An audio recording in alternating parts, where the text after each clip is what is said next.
Hello and welcome to the MDS podcast, the podcast channel of the International Parkinson and Movement Disorder Society. I am Tiago Teiro, professor at the University Medical Center Göttingen in Germany, and today I have the pleasure to interview Professor Virginia Lee from the Perelman School of Medicine at the University of Pennsylvania. Professor Lee is the 2024 awardee of the C. David Marsden Presidential Lecture Award at the MDS Congress in Philadelphia. I must start by saying that I'm truly honored with this opportunity to interview Professor Lee, as I've been admiring her research since the beginning of my scientific career. So Virginia, thank you so much for joining us on the MDS podcast. It's really nice to talk to you. It's very nice for you to invite me. Thank you. So we are all curious about what you will be talking about in your lecture at the Congress. I mean, you've done tremendous work for many years. So I'm sure there would be many options for you to present at the Congress.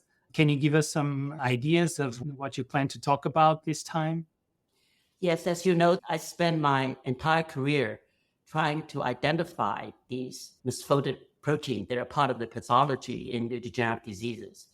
And we were very excited, and it actually started with people that work on genetics, implicated alpha-synuclein as very important for the pathogenesis of Parkinson's disease. And we immediately demonstrated that actually alpha-synuclein is the building block of these inclusions called Lewy bodies that are found in brains of Parkinson's disease patients and also in dementia with Lewy body.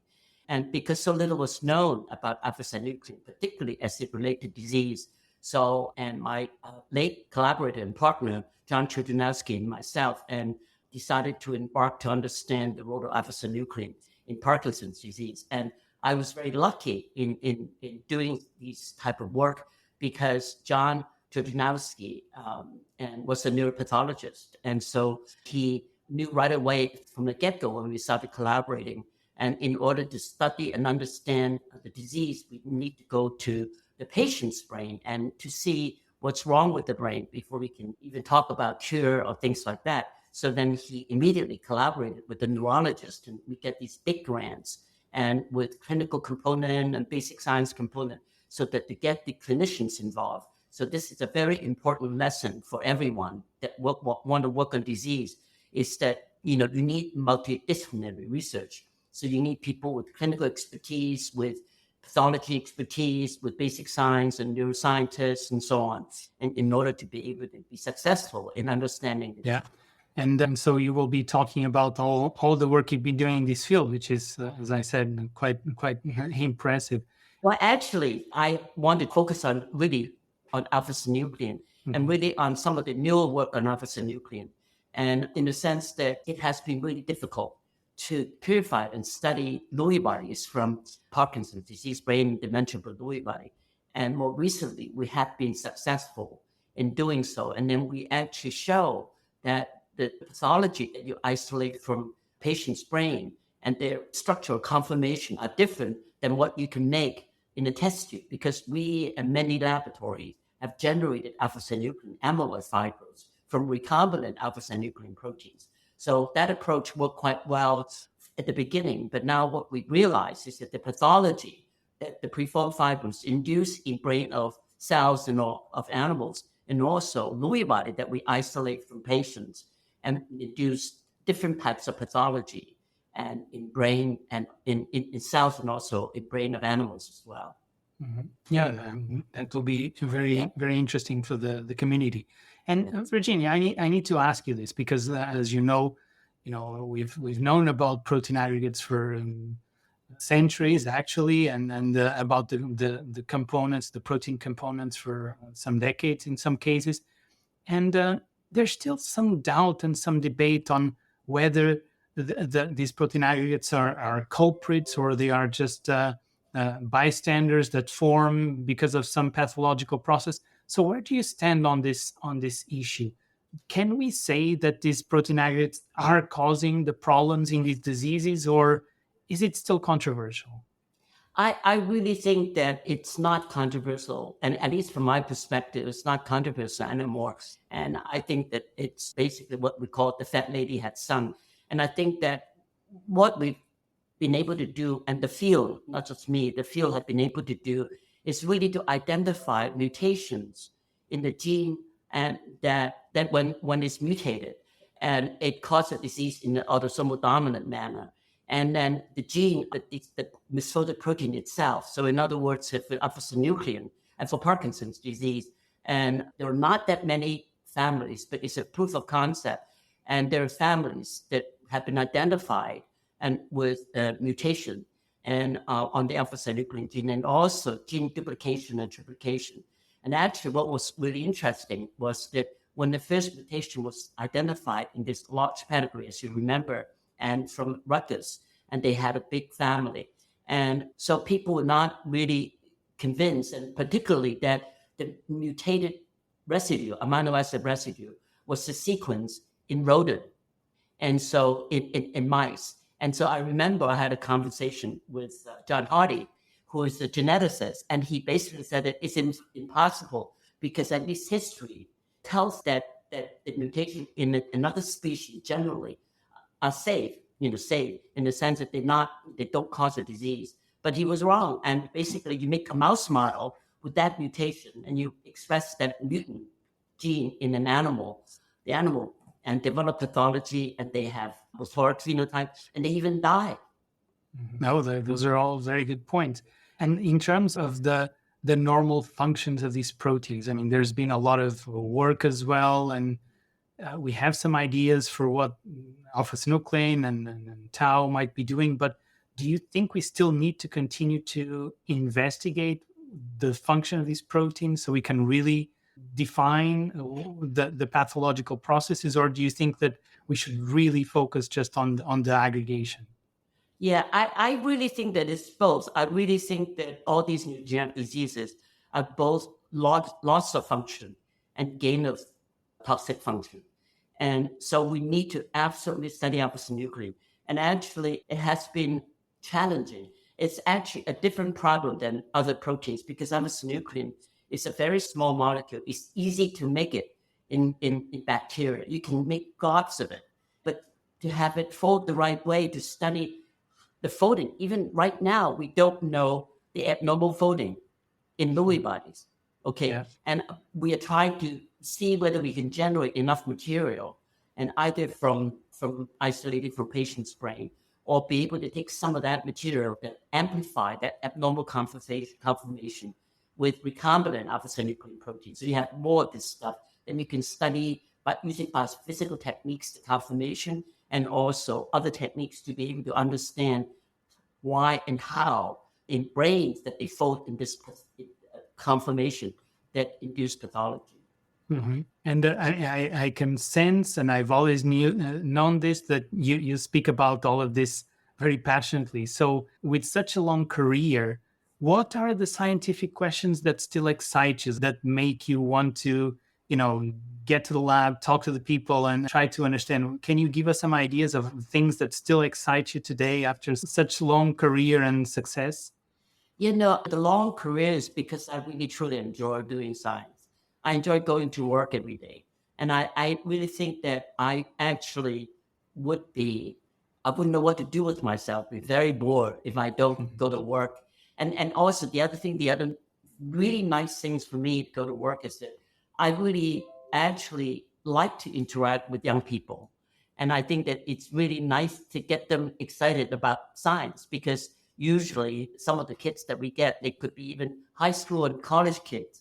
And to see them kind of get excited about science. And it's so amazing. Get them turned on so that they would continue to do science because there's still so much to do.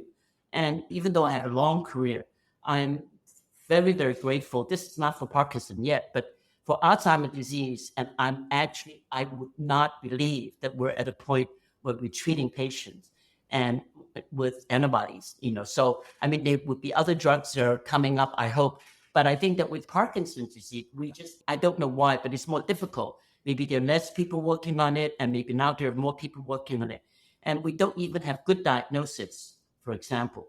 And basically the molecular biology approach for diagnosis, not just clinical, looking at behavior and so on, and clinical phenotype. And so we still have a lot to do. And as you pointed out, that we still don't know what alpha-synuclein and normal function is or are.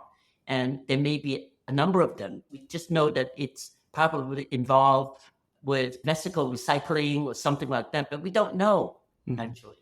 And it's very humbling that it's such a small molecule, and yet, so many people working on it, and yet we still don't have a good idea. I mean, we have some idea, but we're not there yet.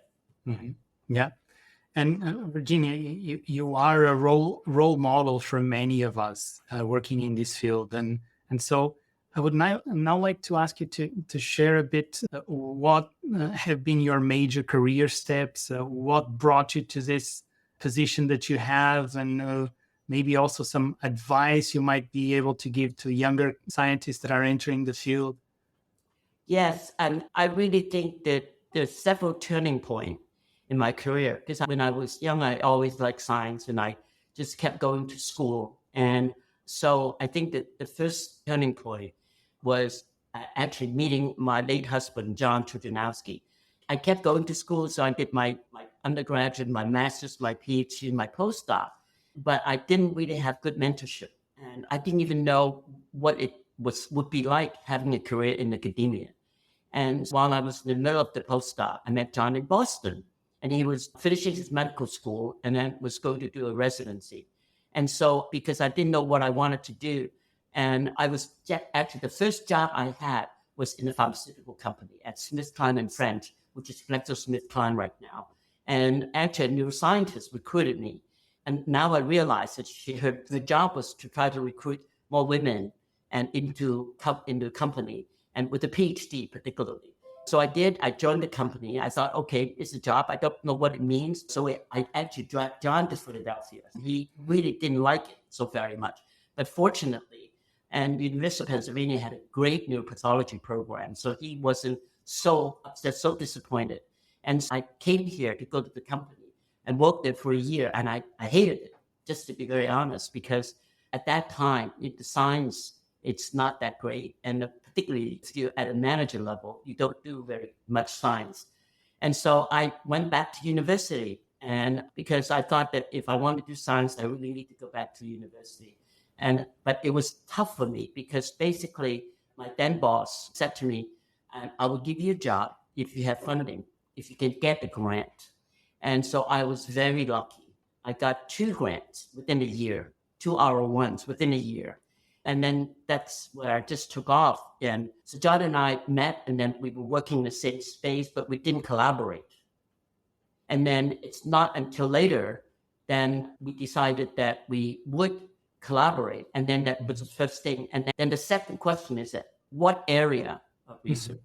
So John was a neuropathologist, as I said. So we could go into area of brain tumors, because at that time, one of my research project was on a group of protein called intermediate filaments, and particularly neurofilaments, which are found in neurons. So these intermediate filament proteins are cell type specific. So we thought maybe we can develop that direction and use these intermediate filaments as markers of brain tumors disease. Because, when you see a brain tumor in brain, you don't know what the origin of the cells are. So we thought that would be one direction. And then the other direction is to go into neurodegenerative disease research. And actually, to go into neurodegenerative disease research actually was fortunate, because one of the antibody that I generated to neurofilament cross-reacted with tau. And so, because at that point, people thought that maybe neurofibrillary tangles are comprised of neurofilament. And I basically said, no, it's not. It's cross-reaction. That actually got me into doing Alzheimer's research, into tau research. Well, so that's always interesting to hear how serendipity sometimes brings us to fields that we may not have imagined before. So that's very interesting. And so we live now times when people are very concerned about work-life balance, but we know that in academia this life is extremely competitive. So how do you see this, on one hand, balancing work-life balance, and on the other hand, just working super hard in order to have a chance in this complicated world? Is there any advice you can give to young listeners?